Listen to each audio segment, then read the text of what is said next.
So today I'm going to show you guys how to mix different icings together to make different colours. Obviously you can buy the Renshaw ready-made icing in an array of different colours. Like this one is dusky lavender, lovely. But you might want a more intense colour. You might want to make it more purple, or you might want to make it paler, so it's a nice kind of lilac colour. And also to utilise what you've bought in the past as well, and what you've got left over from other cakes, so that you're not just constantly buying new icing, that you're sort of using everything, being economical with your icing. So I want a slightly paler icing for my next cake, so I'm going to mix, and it's an 8-inch cake, and I recommend with 3 layers, and I think you need about 1 kilogram of sugar paste for that to cover the cake and the board, which is what I'm going to do. Cover the cake and the board in one, which I'm going to show you in my next video. So I've got, these are in packs of 250, so that's 500 grams there. And then I've got some champagne coloured icing. Now I'm not going to use all of it, I'm just going to use some of it to make it slightly paler. And then the other thing that you can do is use food colouring. So I really like these Pro Gel colouring things, colouring tubes that you get from, you can get these from Hobbycraft or any craft shop really, and they come in really sort of nice, deep, intense colours. So what you can do is you just, before you start kneading the icing, you just squirt a bit of that in and just blend it in with it. Obviously be aware that you will get the colour on your hands, but it all washes off really easily, so that's fine. So I'm just going to get this last icing out of this pack. And so I want to just use half of this. I don't want to use all of it, because I want to see how it looks first. I might use the other half if I decide that it's not pale enough for what I want. So I'm just going to put these together, and then make sure the surface that you're working on is clean, obviously, first of all, and it's also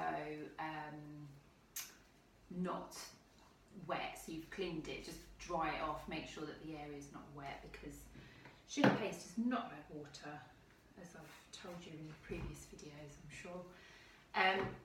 So I'm just going to knead this, and I'm going to do the best way, if you're mixing 2 different colours. In fact, I'm just going to knead this for a bit because it's quite hard, because it's January and it's quite chilly today. So I'm going to come back to you in a second. So obviously you can see you've got the white and the purple in it. The best way to mix in a colour is to roll it into one long sausage shape and twist it like this. That gets the colour in quickly. So twist it, then knead it some more.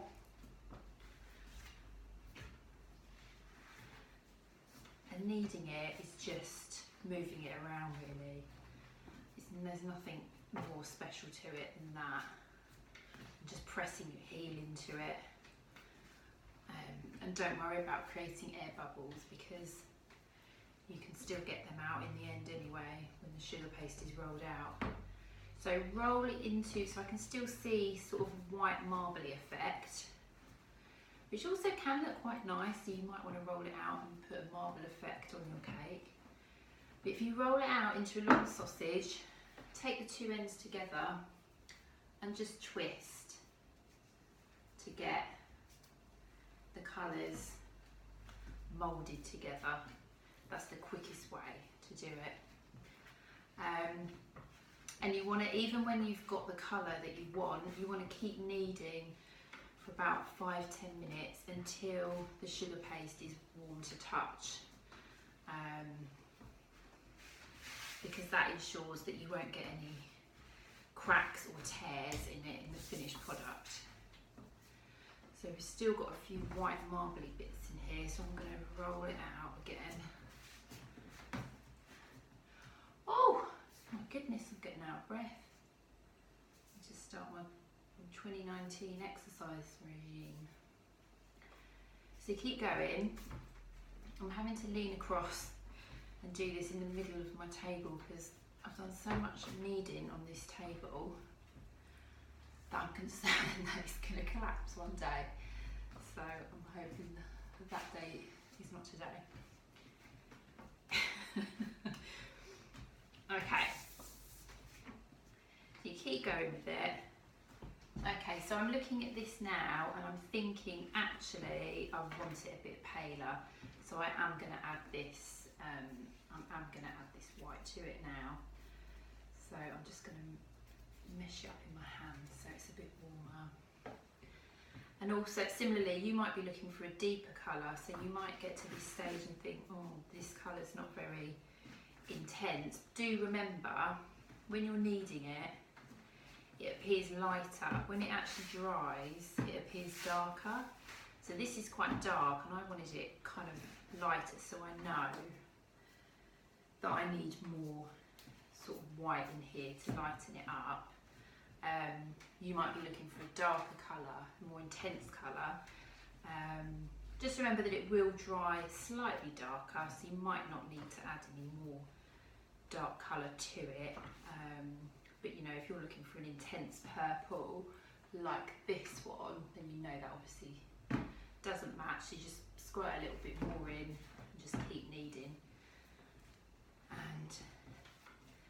But I'm not using the dyes today because I'm looking for a nice pale colour, because I'm making a lovely butterfly cake for my next customer who likes purple. So I want to make it nice and sort of pastel-y colours, because it's going to have pastel greens and pastel pinks in it. So I want the base colour to sort of blend in with those. Okay, I've moulded in the white sugar paste, and you've got a nice paler purple than what we started with now. So that's how you mix up your sugar pastes. And what you want to do is just wrap this in cling film, ready for when you want to put it on your cake.